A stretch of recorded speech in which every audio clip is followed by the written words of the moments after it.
여러분 안녕하십니까? 백화 온택트 아카데미 손자병법 강의를 맡은 건국대 문화콘텐츠학과의 유동환 교수입니다. 저는 대학교 시절부터 박사학위를 받는 2000년까지 중국 철학을 전공을 했고요.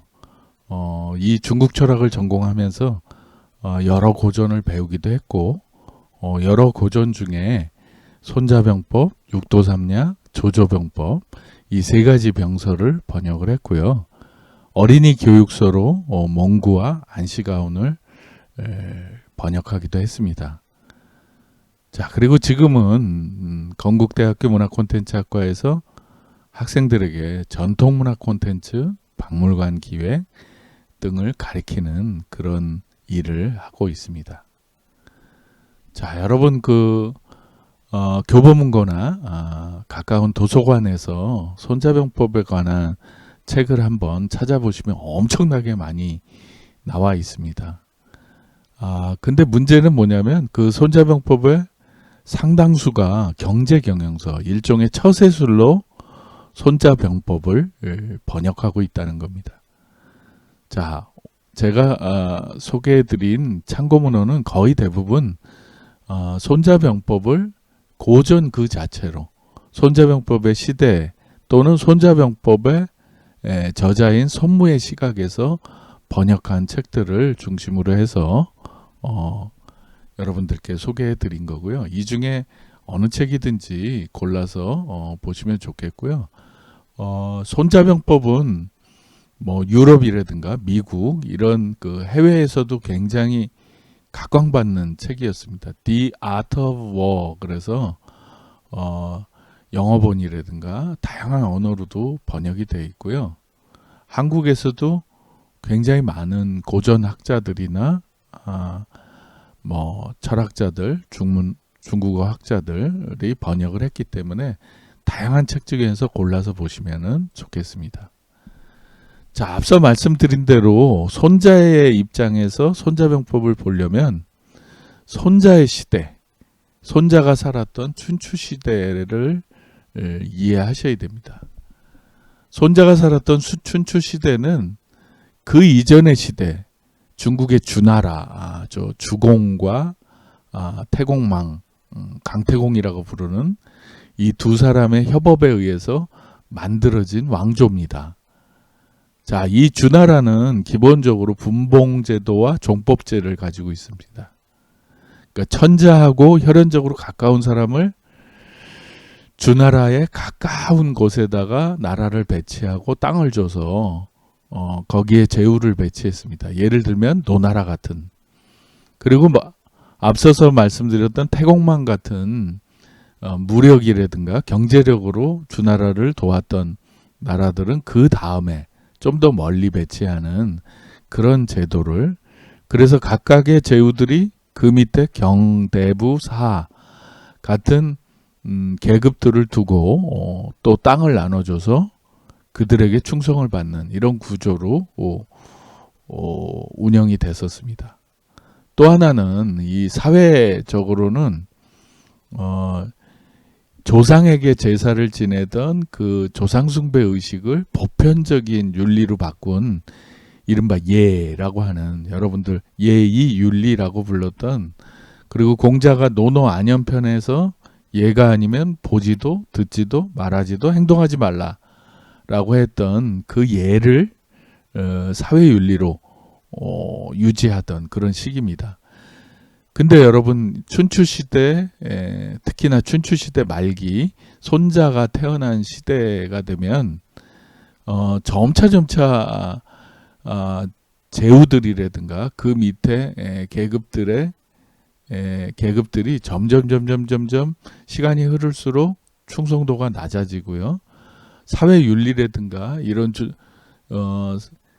윗사람에 대한 존중감 이런 것들이 깨지는 그런 전쟁 시기가 됩니다.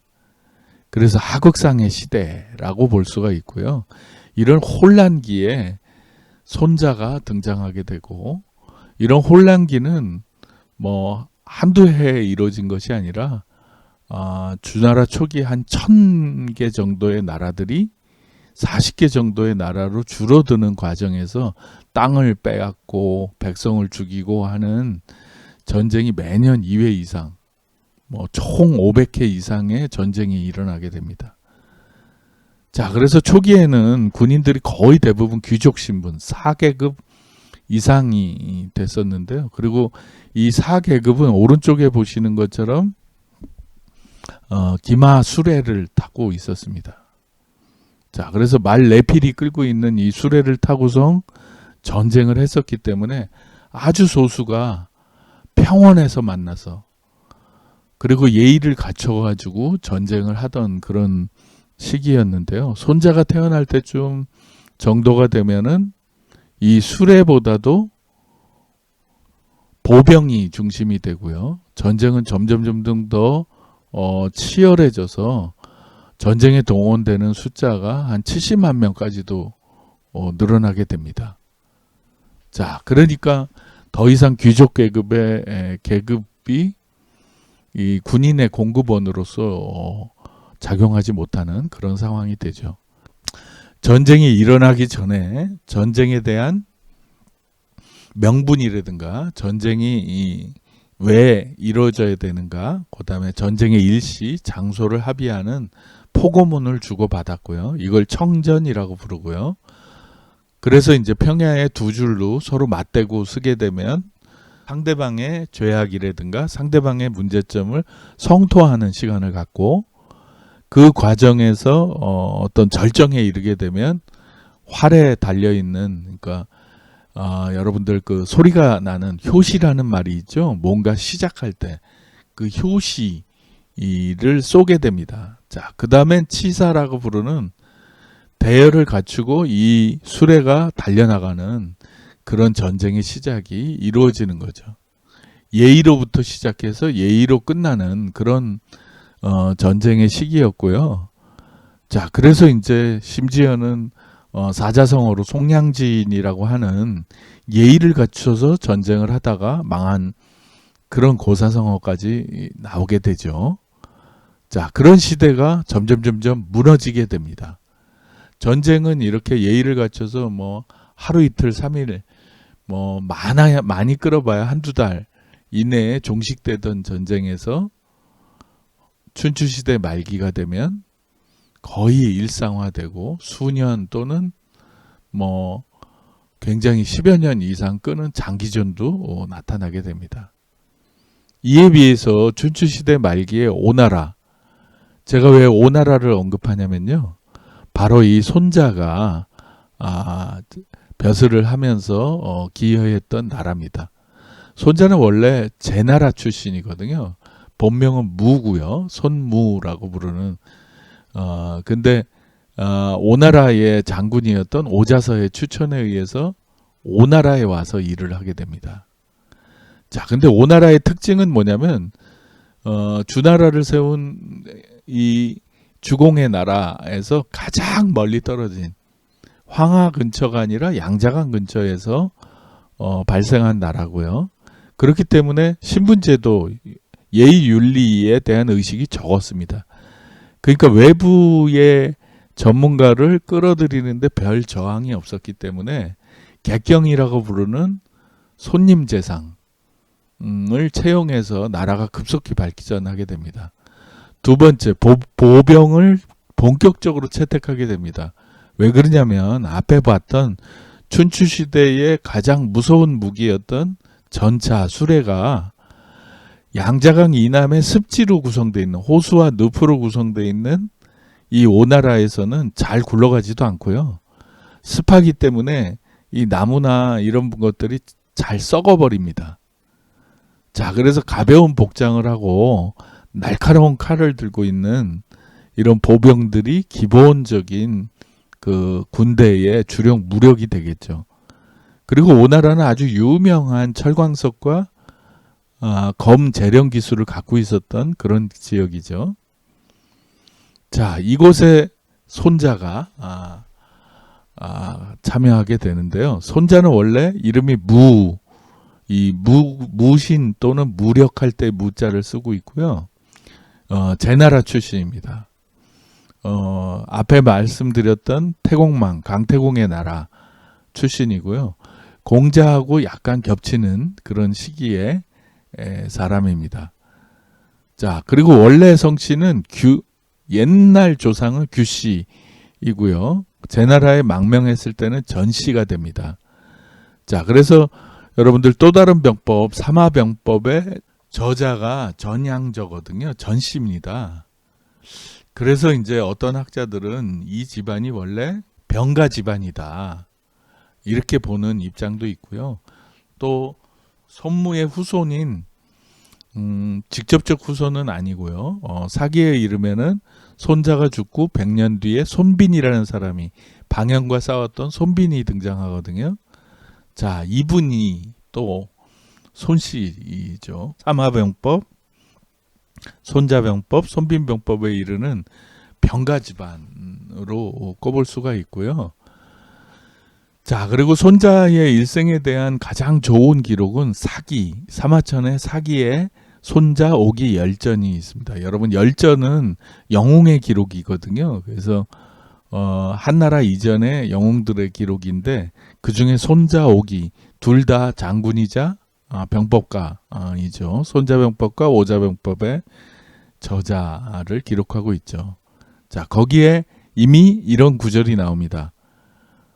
손자가 오나라왕 함녀를 만나러 갔는데 함녀가 그대의 병서 13편, 이런 구절을 얘기하죠. 내가 모두 읽었다네. 그런데 시험삼아 군대를 지휘하여 보여주지 않겠는가? 그러니까 좋습니다, 그러죠. 그래서 그 유명한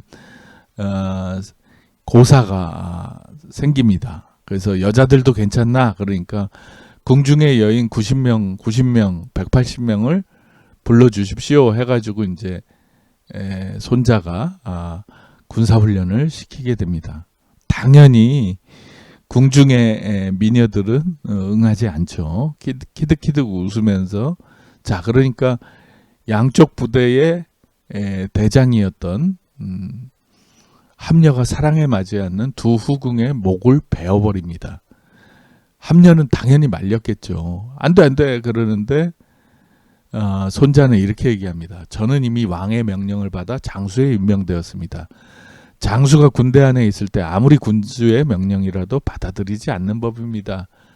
자, 이거는 여러분 손자병법에도 나오는 겁니다. 군대가 출동하게 되면 전권을 부여받는 지휘자론을 제시하거든요. 자, 목을 베어버렸습니다. 두 대장의 목을. 이제 어떻게 됐을까요? 90명의 미녀들이 양쪽 90명의 두 부대가 완벽하게 훈련이 되겠죠. 자, 이게 그 오왕 함녀와 손자의 첫 만남입니다. 정말 엄청난 사건이죠. 자, 이 사건 이후로 그 함녀가 이 손무의 용병술에 대해서 이해하게 되고 오나라 장군으로 임명해서 그 이후에는 강대국인 초나라라든가 뭐 수도까지 진격을 하죠. 그 다음에 자신의 고향이었던 제나라, 뭐 진나라까지 벌벌 떨게 만듭니다. 자, 이런 그 서로 장군과 제후 사이에 궁합이 잘 맞았을 때는 괜찮았는데요. 그 이후에 함녀하고 북에 형제의 난이 발생하고요. 그래서 이제 이 형제의 내란 상태에서 초나라가 다시 공격을 하게 되고, 이 와중에 손무는 사라지게 됩니다. 이 사기 손자 오기 열전에는 최후가 기록되지 않고요. 근데 이 사이에 범녀라고 하는 인물이 등장하면서 이 손자병법을 전승하는 걸로 이렇게 추정이 됩니다. 자, 그러면 제나라 사람 이 손무가 오왕 함녀를 만나기 전에 이미 병서를 써서 굉장히 유행을 했었던 걸로 추정되죠. 지금 표현을 보면. 자, 그래서 추정하기를 손자병법 1장부터 13장 시계편, 처음 계책을 세우는 단계부터 용감편, 스파이를 쓰는 단계까지 총 13편의 저작이 이미 있었다. 이렇게 얘기를 하고 있고요.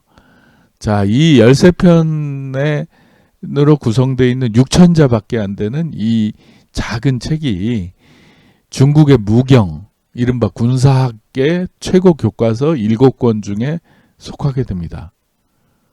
자, 그래서 여러분들 보면 삼화법, 운료자, 육도, 삼약, 손자, 오기, 오자병법, 이위공문대까지 당나라 때까지의 7편의 문장이 무경칠서로 오르게 됩니다.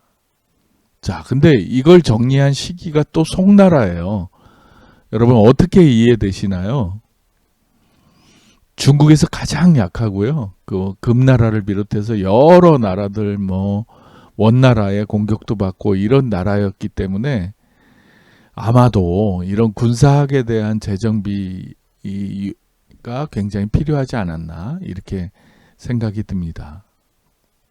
자, 그러면 우리가 손자병법의 세계로 한번 들어가 보죠. 자, 손자는 첫 번째 구절에 이런 이야기를 합니다. 전쟁은 죽고 사는 일이다. 자, 손자왈, 병자, 국지대사, 사생지지, 존망지도, 불갑을 차랴. 이렇게 얘기합니다. 전쟁이란 나라의 정말 큰일이고 백성의 삶과 죽음을 판가름하는 마당이며 나라를 보존시킬 것인가 멸망시킬 것인가 하는 길이니 삼가하며 생각하지 않으면 안 된다. 불갑을 차랴 이렇게 된 거죠.